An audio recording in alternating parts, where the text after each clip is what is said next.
जिंदगी में जो अप्रसन्नता आती है ना, वो पता कैसे आती है?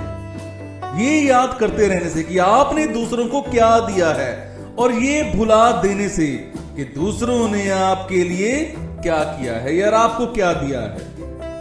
इसकी आदत के साथ शुरू होती है, और ये सोचना कि हालांकि मैंने उसके लिए इतना किया पर बदले में उसने मेरे लिए कुछ नहीं किया। सबसे मेन प्रॉब्लम यहां खड़ी हो जाती है। ऐसे लोगों को ये जानना जरूरी है कि इस विचार में इस तरह की जो हमारी एक आदत होती है, मैंने उसके लिए ये किया पर आप किसी को देते हैं, जब भी आप किसी को देते हैं तो मुफ्त में देना जरूरी है। कहा भी गया है कि नेकी कर दरिया में डाल। दया और सम्मान के रिलेशन में ये प्रॉपर सच है कि आपको खुद को ये याद दिलाने की जरूरत है कि दूसरों से प्यार करना वो एक तरह से गिफ्ट है जो आप मुफ्त में देते हैं। ये एक तरफा लेन देन है, ऐसा लेन देन जिसमें देन ही देन है, लेन नहीं है। अगर बदले में आपको प्यार मिलता है तो उसे एक तरह का आपको बोनस समझना चाहिए। दुनिया में बड़े तरह के लोग होते हैं और आपको पता होना चाहिए कि आप भी कोई अपवाद नहीं है।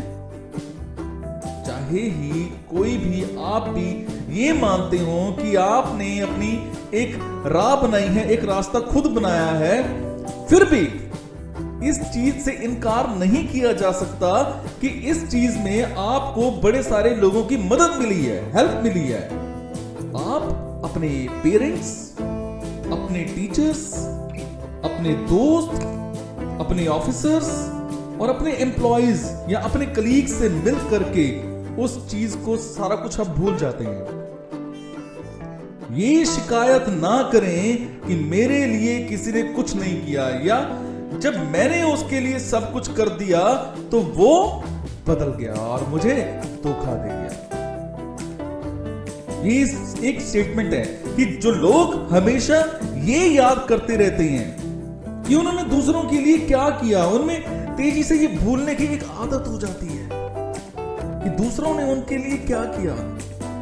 जब आप दूसरों के लिए कुछ करेंगे तो ये जरूरी है कि उसने या फिर उसे किसी तरह से किसी भी प्राइस की कोई भी अपेक्षा नहीं थी आपसे, उसके करे बिना ही आप भूल जाएं कि आपने क्या किया।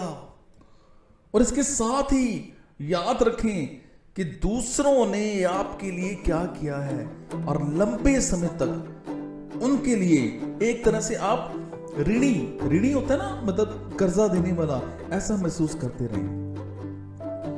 अगर हर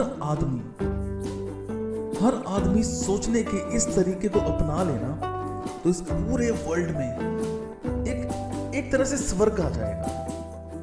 सही कह रहा हूं मैं। इधर ले उधर दे, इधर ले उधर दे के नजरिए में ये समस्या है कि इसमें सद्भाव नहीं छलकता।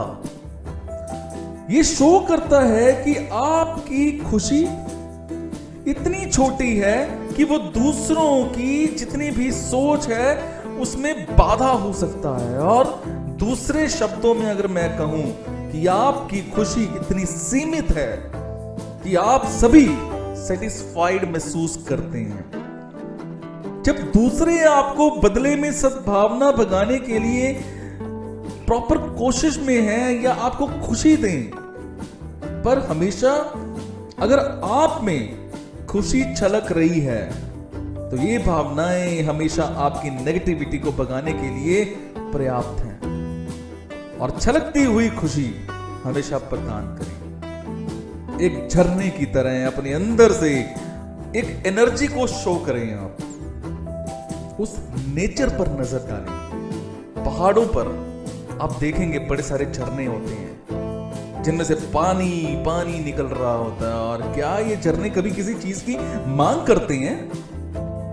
आसमान में उगने वाले सूरज के बारे में क्या ख्याल है? क्या वो हमसे कभी कुछ भुगतान करने के लिए कहता है? बिजली कंपनियां बिजली देने के लिए पैसा लेती है। बट उस सूरज से आप क्या कहते हैं कि उसमें हमें गर्मी देता है और हमें एनर्जी देता है और वो मुफ्त में देता है, हमसे कभी कुछ मांगता है? नहीं। इस पूरी धरती पर लोगों से सूरज की तरह होने की अपेक्षा करना असंभव है, इम्पॉसिबल है। लेकिन अगर आप कम से कम इस बात से परिचित हो जाएं कि नेचर में बहुत सारे वरदान छलके पड़े हैं, तो आप इन वरदानों को परमात्मा की अनुकंपा के रूप में देख सकते हैं।